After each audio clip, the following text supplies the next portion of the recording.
So here we have the DeLonghi magnific espresso machine, and the problem with this machine was that it was making a horrible screeching noise when making coffee. But we recommended the tune-up, and after that we also replaced the steam assembly, re-lubricate pretty much everything, deep clean the generator and as well as the spouts, and now it's working perfectly fine. Doesn't make that horrible noise.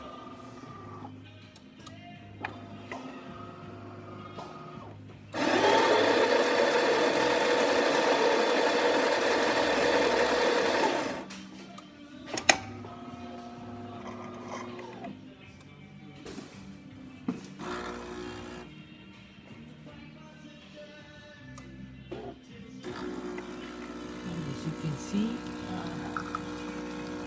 coffee's coming out pretty good.